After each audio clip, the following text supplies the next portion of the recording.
सन 2024-25च्या पुरवणी मागण्यांवरती बोलण्यासाठी मी आज इथे उभी आहे।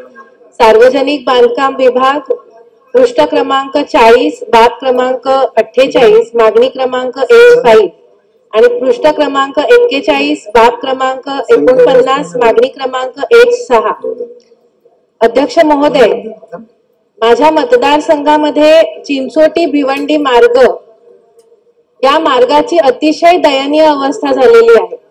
म्हणजे आपण लहान असताना एक गाणं म्हणायचो, होडी माझी चालली डुलत डुलत, वरती आकाश खाली पाणी। तर आता त्या रस्त्यावरून जाताना अशी अवस्था होते की गाडी माझी चालली डुलत डुलत असंच आपोआप तोंडामधनं येतं। तर अध्यक्ष महोदय, या मार्गावरती इतके प्रचंड मोठे खड्डे झालेले आहेत की त्या मार्गावरच्या अपघातांचं प्रमाण हे वाढलेलं आहे। अपघातांमध्ये मृत्युमुखी पडण्याचं प्रमाण वाढलेलं आहे। तिथले स्थानिक, तिथले विद्यार्थी हे रोज अशा या त्रासाला सामोरं जात आहेत। शिवाय भिवंडीमध्ये लॉजिस्टिक हब असल्यामुळे त्या मार्गावरून खूप मोठे मोठे अवजड वाहनं प्रवास करत असतात।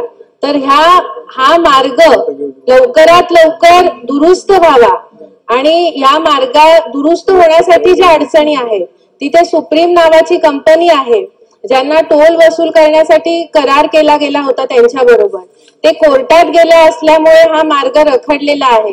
तर माझी अध्यक्ष महोदयांच्या मार्फत मंत्री महोदयांना विनंती आहे की त्यांनी या प्रकरणामध्ये मध्यस्थी करावी आणि त्यांच्या सकारात्मक मध्यस्थीने मार्ग निघून ह्या चिंचोटी भिवंडी मार्गाचा रस्ता हा लवकरात लवकर निर्माण करावा अशी मागणी मी या निमित्ताने अध्यक्ष महोदय करते।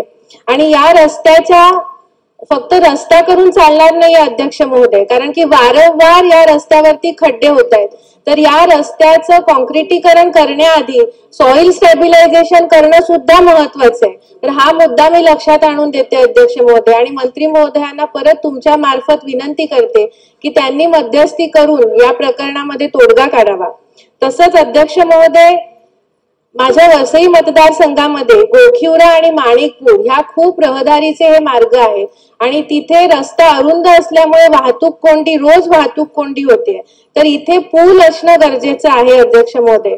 माणिकपूरला दोन्ही बाजूला रस्त्याच्या हेरिटेज इमारती असल्यामुळे तिथे रस्ता रुंदीकरण करता येत नाहीये, त्यामुळे तिथे पूल असणं खूप गरजेचं आहे अध्यक्ष महोदय।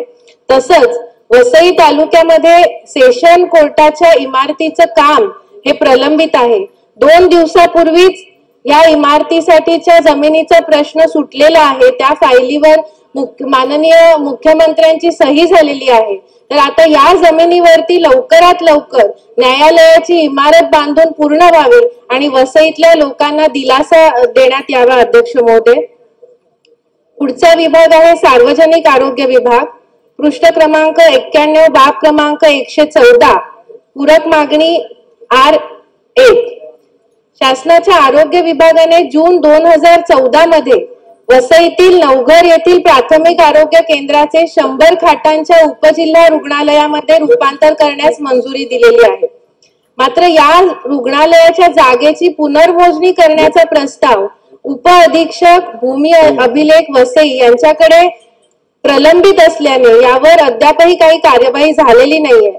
तर शासनाने यात लक्ष घालून लवकरात लवकर हे 100 खाटांचं उपजिल्हा रुग्णालय वसईतल्या लोकांसाठी तिथे तयार करावं आणि वसईतल्या नागरिकांना दिलासा द्यावा अध्यक्ष महोदय। तसंच विरार येथे ग्रामीण रुग्णालयाचा प्रस्ताव प्रलंबित आहे। 30 खाटांच्या रुग्णालयासाठी 7/3/2024 रोजी 24 कोटी रुपये अंदाजपत्रकास मंजुरी मिळाली होती, परंतु नागरिकांच्या मागणीनुसार आणि तिथली वस्तुस्थिती पाहून 30 खाटांचं हे रुग्णालय अपुरं पडणार आहे व विरारच्या रुग्णालयामध्ये लांबून लांबून ग्रामीण भागातली लोक इलाजासाठी येतात। पूर्ण वसई तालुका, बाजूचा वाडा तालुका, पालघर तालुक्यामधलीही लोक तिथे येतात इलाजासाठी। तर त्यामुळे तिथे 100 खाटांचं रुग्णालय व्हावं आणि तेही लवकरात लवकर त्याचं काम पूर्ण व्हावं अशी मागणी मी अध्यक्ष महोदय आपल्या मार्फत करते आहे। मला बोलण्याची संधी दिल्याबद्दल धन्यवाद।